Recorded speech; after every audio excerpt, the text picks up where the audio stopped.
মিথ্যা তথ্য উপস্থাপন, ছলচাতুরি, এনআইডি সংশোধন, বাবা মায়ের নাম পরিবর্তন, বয়স ও যুদ্ধক্ষেত্রে সাক্ষীতে কারসাজি, স্থানীয় এমপিদের সুপারিশ। এমন নানা কৌশলে মুক্তিযোদ্ধার তালিকায় নাম উঠিয়েছিলেন ৮,০০০-এর বেশি। খসড়া যাচাই বাছাইয়ে ধরা পড়ে অনেক অসঙ্গতি। নড়েচড়ে বসে মুক্তিযোদ্ধা সংসদ ও জাতীয় মুক্তিযোদ্ধা কাউন্সিল। পরে ভুয়া মুক্তিযোদ্ধাদের ধরতে যাচাই বাছাইয়ের সিদ্ধান্ত নেয় মন্ত্রণালয়। প্রতিটি জেলা উপজেলায় প্রায় ৫ বছর যাচাই বাছাই শেষে চূড়ান্ত তালিকা থেকে ভুয়াদের বাদ দিতে জামুকায় লিখিত প্রতিবেদন পাঠায় জেলা মুক্তিযোদ্ধা কমান্ড। জামুকা সেই তালিকা যাচাই করে মন্ত্রণালয়ে পাঠালে মন্ত্রণালয় তাদের বাদ দিয়ে গেজেট প্রকাশ করে। বাতিল করা হয় সকল সুযোগ সুবিধা, ভাতা সুবিধাও কেড়ে নেওয়া হয়। তবে মুক্তিযুদ্ধ বিষয়ক মন্ত্রণালয় প্রায় ৮,০০০ ভুয়া মুক্তিযোদ্ধার সনদ বাতিল করলেও প্রতারণা বা মিথ্যা তথ্য দিয়ে সনদ নেয়ার অভিযোগে তাদের বিরুদ্ধে কোনো ব্যবস্থা নেয়নি। এমনকি তাদের মধ্যে যারা সরকারি ভাতা গ্রহণ করেছে সেই টাকাও ফেরত আনার কোনো কার্যকর উদ্যোগ দেখা দেয়নি। এ নিয়ে নানা আলোচনার মধ্যে মুক্তিযুদ্ধ বিষয়ক মন্ত্রী আ.ক.ম মোজাম্মেল হক জানিয়েছেন সেই ভুয়া মুক্তিযোদ্ধাদের বিরুদ্ধে মামলা করতে যাচ্ছে মন্ত্রণালয়। এ বিষয়ে নাম প্রকাশে অনিচ্ছুক মুক্তিযুদ্ধ বিষয়ক মন্ত্রণালয়ের এক উপসচিব মানবজমিনকে বলেন, কাউকে ছাড় দেওয়া হবে না। ভুয়া মুক্তিযোদ্ধাদের বিরুদ্ধে ব্যবস্থা নেওয়া হবে। দ্রুতই জেলা উপজেলায় এ তালিকা পাঠানো হবে। তারা যে ভাতা ভোগ করেছেন তা ফেরত আনা হবে। কেউ মারা গেলে তাদের পরিবারের সুবিধাভোগী সদস্যদের এই টাকা ফেরত দিতে হবে। আবার কেউ যদি ভুয়া মুক্তিযোদ্ধার গেজেট ব্যবহার করে যে কোনো সরকারি সুবিধা বা ছেলেমেয়ের চাকরি নিয়ে থাকেন তাও বাতিল করা হবে। এই বিষয়ে মন্ত্রণালয় কাজ করছে। দ্রুতই তা বাস্তবায়ন করা হবে। তবে অনেকে মুক্তিযোদ্ধা সনদ ফিরে পেতে মামলা করেছেন। এটা আমাদের কাজে একটু বাধা সৃষ্টি করবে। অনেকে উচ্চ আদালতের আদেশ নিয়ে এসেছেন। আমরাও আইনিভাবে বিষয়টি মোকাবিলা করব, মন্ত্রণালয়ের গেজেট শাখার সংশ্লিষ্ট কর্মকর্তারা বলেছেন। অনেক পরীক্ষা-নিরীক্ষা শেষে সম্প্রতি ৮,০০০-এর মতো গেজেট বাতিল করা হয়। আইনজীবীরা বলেছেন, প্রতারণা বা মিথ্যা তথ্য দিয়ে সরকারি সুবিধা ভোগ করা অপরাধ। আর ফৌজদারি আইনে ৪১৬ ধারা অনুযায়ী মুক্তিযোদ্ধা না হয়ে মুক্তিযোদ্ধার পরিচয় দিলে তাও অপরাধ। এছাড়া মিথ্যা তথ্য দেওয়ার জন্য ৩ বছরের জেল এবং ভুয়া মুক্তিযোদ্ধার সনদ দেখিয়ে ভাতাসহ বিভিন্ন সুযোগ সুবিধা নিলে ৭ বছর পর্যন্ত জেল হতে পারে অর্থদণ্ডও। মন্ত্রণালয় যদি চায় তাহলে ভুয়া মুক্তিযোদ্ধাদের বিরুদ্ধে আইনগত ব্যবস্থা নিতে পারবে। তবে সংখ্যায় বেশি হওয়ায় সেটা সময় সাপেক্ষ হবে। বাগেরহাটের মোরেলগঞ্জের বহরবুনিয়া ইউনিয়নে বীর মুক্তিযোদ্ধা পিতাকে সরকারিভাবে প্রাপ্ত বীর নিবাস থেকে বিতাড়িত করার অভিযোগ ছেলে সাবেক ইউপি সদস্য ও পুত্রবধূর বিরুদ্ধে।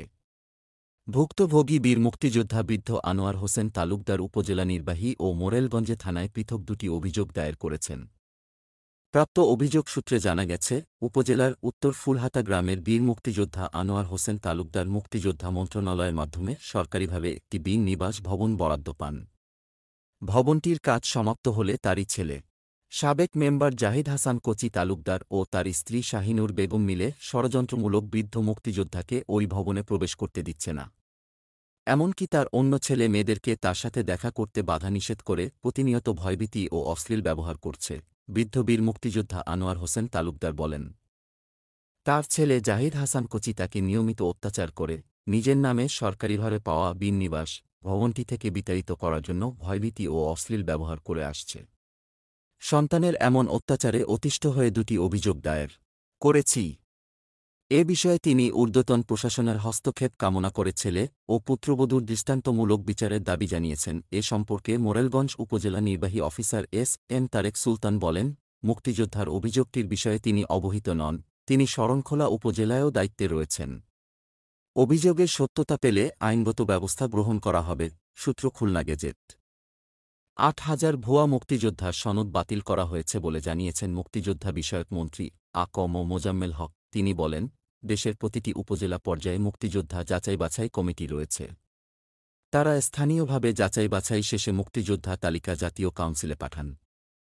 তারপর মুক্তিযোদ্ধাদের গেজেট প্রকাশ করা হয়। যদি কোনো ব্যক্তি মিথ্যা তথ্য দিয়ে মুক্তিযোদ্ধা হয়ে থাকেন, সেটা কেউ অভিযোগ করলে বা মন্ত্রণালয়ের নজরে এলে সেগুলো বাতিল করা হবে। প্রমাণ হওয়ায় ভুয়া ৮,০০০ জনকে মুক্তিযোদ্ধার তালিকা থেকে বাদ দেয়া হয়েছে। ১৭ এপ্রিল মেহেরপুরে মুজিবনগর দিবস উপলক্ষে আয়োজিত সমাবেশের পূর্বে মুজিবনগর স্মৃতিসৌধে পুষ্পমাল্য অর্পণ শেষে সাংবাদিকদের প্রশ্নের জবাবে তিনি এ তথ্য জানান।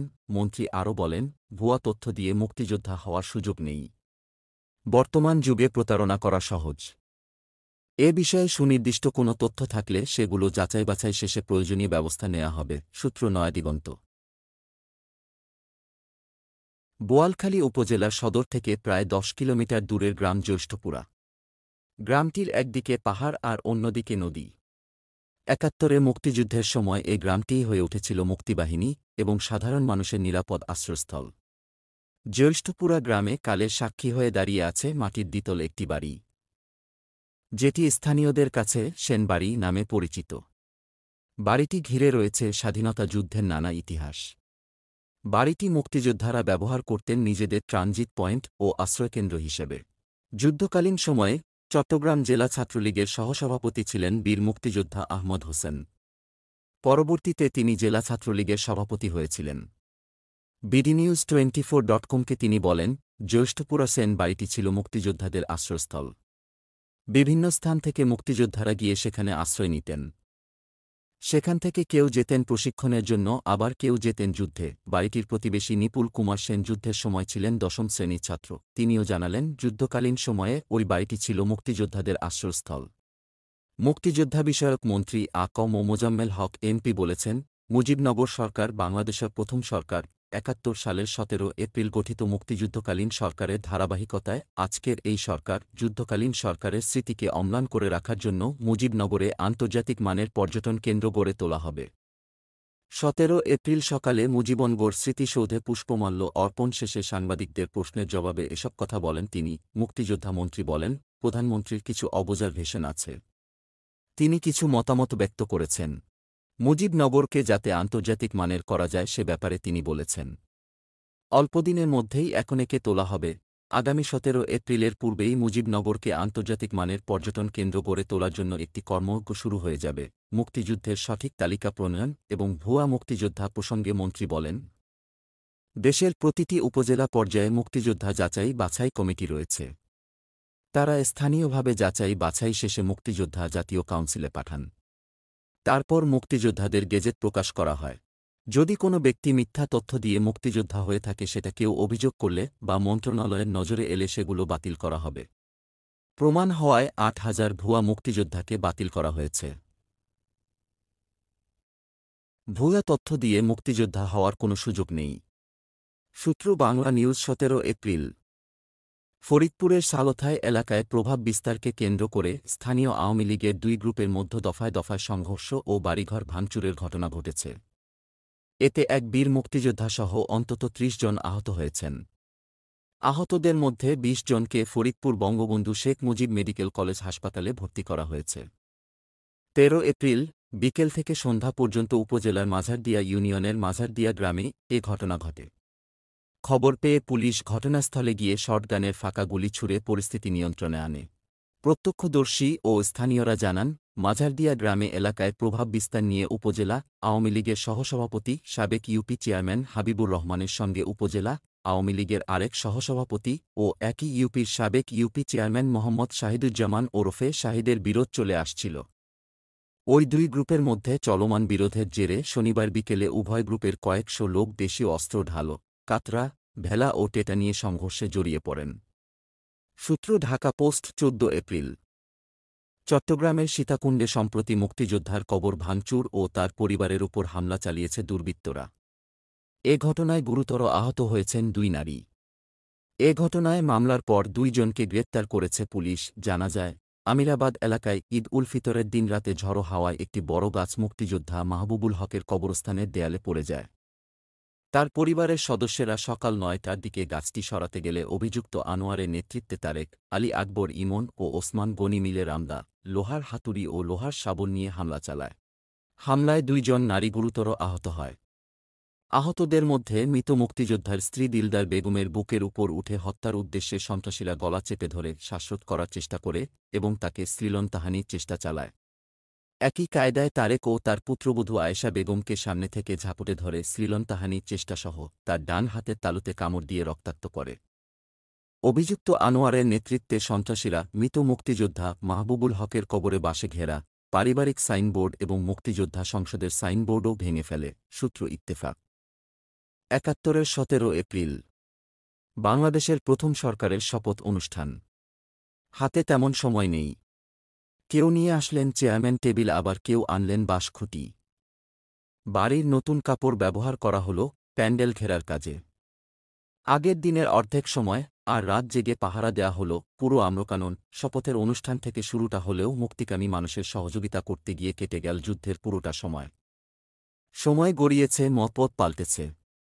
তবে ৭১-এর ১৭ এপ্রিল ঐতিহাসিক সেই শপথের অনুষ্ঠানের পেছনের কারিগরদের খোঁজ নেয়নি কেউ। রাষ্ট্রীয় স্বীকৃতি তো দূরে থাকে, স্থানীয়ভাবেও তারা পাননি যথোপযুক্ত সম্মান।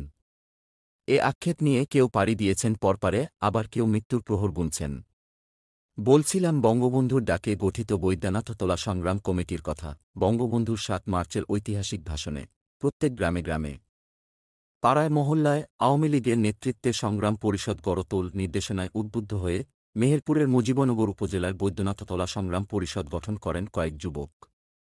সে সময়কার এমএনএ ছহি উদ্দিন বিশ্বাস এবং এসটিও তৌহিক এলাহী চৌধুরীর পরামর্শে তারা ঐতিহাসিক শপথের সব আয়োজন করেছিলেন। শপথ অনুষ্ঠানে পবিত্র কোরআন তেলাওয়াত, বাইবেল পাঠ, জাতীয় সঙ্গীত পরিবেশন সহ বিভিন্ন কাজে যারা যুক্ত হয়েছিলেন তাদেরকে আম্রকাননে নিয়ে এসেছিলেন সংগ্রাম কমিটির সদস্যরা।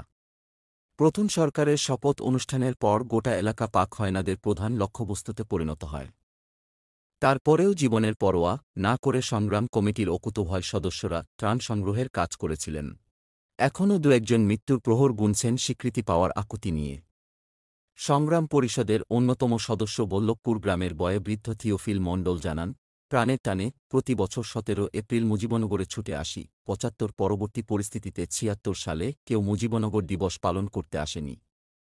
আমরা মাত্র ১৯ জন লোক বাগানে গিয়ে মুজিবনগর দিবস পালন করেছিলাম। আসার কথা শুনিয়ে জনপ্রশাসনমন্ত্রী ফরহাদ হোসেন বলেন, ঐতিহাসিক মুহূর্তে ঐতিহাসিক ভূমিকার সঙ্গে যারা সম্পৃক্ত ছিলেন তারা মুক্তিযোদ্ধা। সূত্র আরটিভি। ১৬ এপ্রিল চট্টগ্রামের মিরসরাইয়ে সড়ক পার হওয়ার সময় মোটরসাইকেলের ধাক্কায় এক বীর মুক্তিযোদ্ধার মৃত্যু হয়েছে। শুক্রবার সকালে উপজেলার সুফিয়া রাস্তার মাথা এলাকায় ঢাকা-চট্টগ্রাম মহাসড়কের ঢাকামুখী লেনে এ দুর্ঘটনা ঘটে। সড়ক দুর্ঘটনায় নিহত ওই বীর মুক্তিযোদ্ধার নাম জানে আলম চৌধুরী। তিনি মিরসরাই উপজেলার মিরসরাই ইউনিয়নের পশ্চিম কিচুমত জাফরাবাদ এলাকার হাফেজ আহমেদের ছেলে।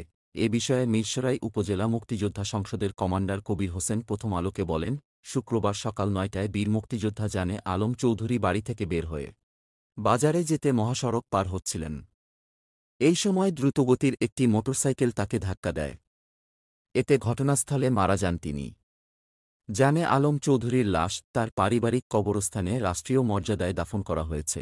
জানে আলমের মৃত্যুতে এলাকায় শোকের ছায়া নেমে এসেছে। সূত্র প্রথম আলো। ১২ এপ্রিল কুষ্টিয়ার দৌলতপুরে মুক্তিযোদ্ধা সন্তান সংসদ কমান্ডের উপজেলা শাখার পূর্ণাঙ্গ কমিটি গঠন ও আলোচনা সভা অনুষ্ঠিত হয়েছে। ১৪ এপ্রিল রবিবার সকাল ১০টায় দৌলতপুর মুক্তিযোদ্ধা অফিস মিলনায়তনে আলোচনা সভা ও কমিটি গঠন করা হয়। মুক্তিযোদ্ধা সন্তান সংসদ কমান্ড দৌলতপুর উপজেলা শাখার সভাপতি মহাসিন আলীর সভাপতিত্বে সভায় প্রধান অতিথি হিসেবে উপস্থিত ছিলেন কুষ্টিয়া ১ দৌলতপুর আসনের সংসদ সদস্য আলহাজ রেজাউল হক চৌধুরী।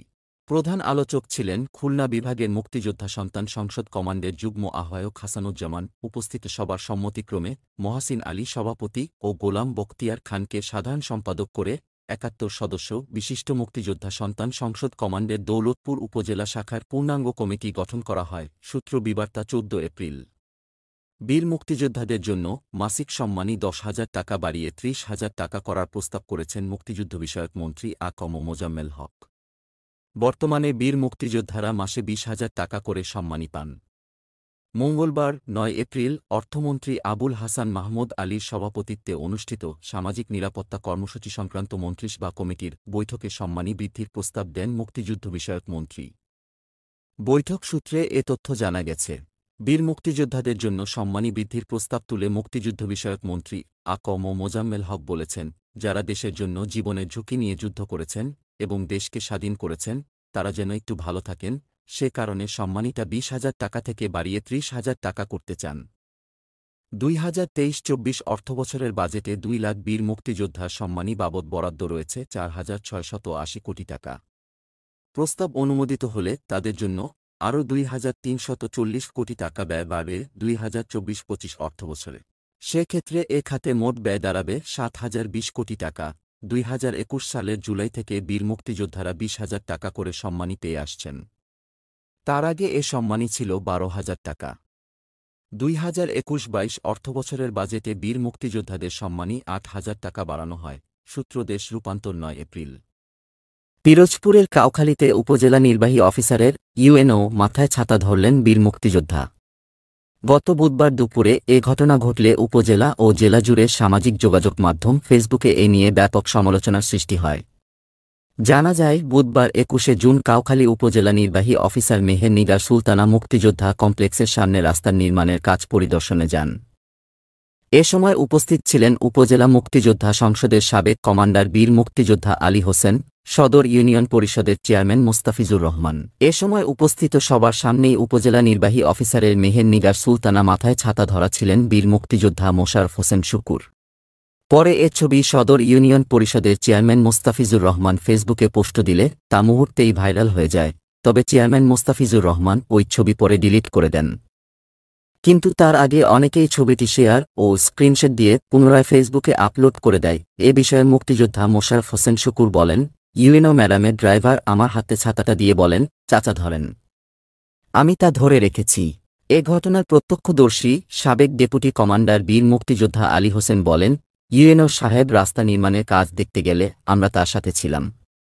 শুকুর ছাতা ধরা কিনা তাও আমি খেয়াল করিনি। এ বিষয়ে ইউপি চেয়ারম্যান মোস্তাফিজুর রহমান বলেন, ইউএনও মহোদয় রাস্তার কাজ দেখতে গিয়েছেন, সেখানে আমরাও ছিলাম। সেই ছবি ফেসবুকেই দিয়েছি। আমার সাথে ওই বীর মুক্তিযোদ্ধার কোনো বিরোধ নাই। এ বিষয়ে কাউখালী উপজেলা নির্বাহী অফিসার মেহের নিগার সুলতানার সাথে কথা বললে তিনি বলেন, প্রচণ্ড রোদের মধ্যে আমার ড্রাইভার ছাতা ধরা ছিল।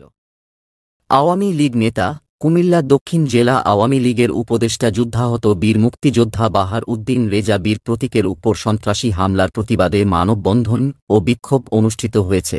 শনিবার রাজধানীর জাতীয় প্রেসক্লাবের সামনে অনুষ্ঠিত মানববন্ধনে প্রধানমন্ত্রীর দৃষ্টি আকর্ষণ করে বিক্ষোভ মিছিলের আয়োজন করে বীর মুক্তিযোদ্ধা ও মুক্তিযোদ্ধার সন্তান। মুক্তিযোদ্ধারা এই নির্মম ঘটনার দ্রুত বিচার দাবি করেছেন।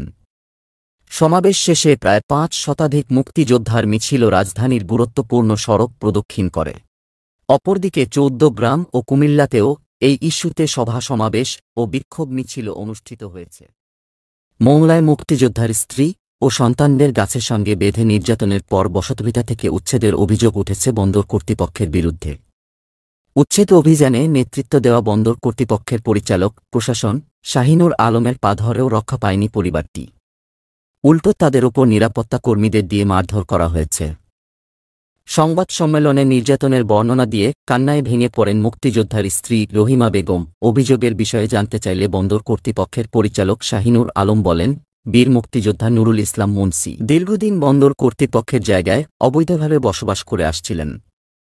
একাধিকবার তাকে সরে যেতে বলা হয়েছে, না যাওয়ায় তাকে উচ্ছেদ করা হয়েছে। এ ব্যাপারে মংলা উপজেলা মুক্তিযোদ্ধা সংসদের ভারপ্রাপ্ত কমান্ডার উপজেলা নির্বাহী অফিসার দীপঙ্কর দাস বলেন, যেহেতু নুরুল ইসলাম মুন্সি একজন বীর মুক্তিযোদ্ধা, তাই বিষয়টি অধিকতর যাচাইপূর্বক ব্যবস্থা গ্রহণ করা হবে। হবিগঞ্জ জেলার বাহুবল উপজেলা পরিষদ চেয়ারম্যান সৈয়দ খলিলুর রহমানের বিরুদ্ধে অনিয়ম, দুর্নীতি, স্বজনপ্রীতির অভিযোগ তুলে ধরে মানববন্ধন করেছেন বীর মুক্তিযোদ্ধারা। সোমবার ১৭ জুলাই দুপুরে উপজেলা মুক্তিযোদ্ধা সংসদের আয়োজনে উপজেলা ভবনের সামনের সড়কে এ কর্মসূচি পালিত হয়। সৈয়দ খলিলুর রহমানের বিরুদ্ধে দুর্নীতি, স্বজনপ্রীতির ও অনিয়মের অভিযোগ রয়েছে। তার ছেলে সৈয়দ ইসলাম প্রায়ই প্রভাব বিস্তার করেন। রাস্তা তৈরিতে চেয়ারম্যানকে টাকা দিতে হয়। দ্রুত চেয়ারম্যানকে অপসারণের দাবি করেন বক্তারা। মুক্তিযুদ্ধ বিষয়ক মন্ত্রণালয়ের ওয়েবসাইটে প্রকাশিত সমন্বিত তালিকায় যাদের নাম রয়েছে তারাই সরকার স্বীকৃত বীর মুক্তিযোদ্ধা হিসেবে বিবেচিত হবেন। গত ১৮ জুলাই মন্ত্রিপরিষদ বিভাগে পাঠানো এক চিঠিতে এ কথা জানিয়েছে মুক্তিযুদ্ধ বিষয়ক মন্ত্রণালয়। মুক্তিযোদ্ধা কোটায় চাকরিতে নিয়োগ, শিক্ষা প্রতিষ্ঠানে ভর্তি ও অন্যান্য সুবিধা প্রাপ্তির প্রমাণ যাচাই প্রত্যয়ন শিরোনামের ওই চিঠিতে বলা হয়, বীর মুক্তিযোদ্ধাদের সন্তানদের বিভিন্ন মন্ত্রণালয়, প্রতিষ্ঠান, সংস্থা, বিশ্ববিদ্যালয়ে মুক্তিযোদ্ধা কোটায় নিয়োগ, ভর্তি, ব্যাংক ঋণ, চিকিৎসাসেবা সহ অন্যান্য সুবিধা প্রাপ্তির বিষয়ে মুক্তিযুদ্ধ বিষয়ক মন্ত্রণালয়ের ওয়েবসাইটে প্রকাশিত সমন্বিত তালিকায় প্রকাশিত নামই বৈধ বা স্বীকৃত মুক্তিযোদ্ধা হিসেবে বিবেচিত। তাই সমন্বিত তালিকা যাচাই করে বীর মুক্তিযোদ্ধা হিসেবে স্বীকৃত হয়ে থাকলে পরবর্তী কার্যক্রম প্রশাসনিক মন্ত্রণালয় বিবেচনা করবে। অবশ্যই বীর মুক্তিযোদ্ধার জন্ম তারিখ 1959 সালের 30 মের আগে হতে হবে, অর্থাৎ 1971 সালের 30 নভেম্বর সংশ্লিষ্ট ব্যক্তির বয়স অন্তত 12 বছর 6 মাস হতে হবে। এ বিষয়ে কোনো প্রকার অস্পষ্টতা দেখা দিলে সংশ্লিষ্ট মন্ত্রণালয়, বিভাগ, স্বায়ত্তশাসিত প্রতিষ্ঠান, দপ্তর, অধিদপ্তর, শিক্ষা প্রতিষ্ঠানের কর্তৃপক্ষ মুক্তিযুদ্ধ বিষয়ক মন্ত্রণালয়ে যোগাযোগ করতে পারবে। এ বিষয়ে মন্ত্রিপরিষদ বিভাগকে একটি পরিপত্র বা নির্দেশনা জারি করার প্রয়োজনীয় ব্যবস্থা গ্রহণের জন্য অনুরোধ জানায় মুক্তিযুদ্ধ বিষয়ক মন্ত্রণালয়। মোহাম্মদ আবু তাহের ওরফে এলএমজি তাহের। অন্য মুক্তিযোদ্ধার সনদ ব্যবহার করে তিনি মুক্তিযোদ্ধা বনে গেছেন। সাতকানিয়া উপজেলা মুক্তিযোদ্ধা কমান্ডারের পদবিও বাগিয়ে নেন। এ পদবি ব্যবহার করে এলাকায় নানা অপকর্ম করেছেন। অমুক্তিযোদ্ধাদেরও মুক্তিযোদ্ধা সনদ দিয়েছেন। বছরের পর বছর তিনি মুক্তিযোদ্ধা ভাতাসহ সব ধরনের সুযোগ সুবিধা নিয়েছেন। নিজের দ্বিতল বাড়ি থাকলেও ভূমিহীন দাবি করে লিজ নিয়েছেন সরকারি কৃষিজমি। তবে শেষ পর্যন্ত তার সব জারিজুরি ফাঁস হয়ে গেছে। চট্টগ্রাম জেলা প্রশাসনের তদন্তে তার অপকর্মের সব তথ্য প্রকাশ পেয়েছে। আবু তাহের প্রকৃত মুক্তিযোদ্ধা নন, ভুয়া মুক্তিযোদ্ধা এবং ভুয়া মুক্তিযোদ্ধা কমান্ডার। তাই তার রাষ্ট্রায়ত্ত ভাতাসহ সব সুযোগ সুবিধা বন্ধ এবং অর্থ ফেরত দেওয়ার নির্দেশনা এসেছে মুক্তিযুদ্ধ বিষয়ক মন্ত্রণালয় থেকে। জানা যায়, কয়েক মাস আগে সাতকানিয়া উপজেলার পূর্ব গাটিয়ারাঙ্গার নলুয়া ইউনিয়নের বাসিন্দা এলএমজি তাহেরের বিরুদ্ধে উপজেলার 9 জন মুক্তিযোদ্ধা সুনির্দিষ্ট বেশ কয়েকটি অভিযোগ এনে তা তদন্তের জন্য মুক্তিযুদ্ধ বিষয়ক মন্ত্রণালয়ে চিঠি দেন।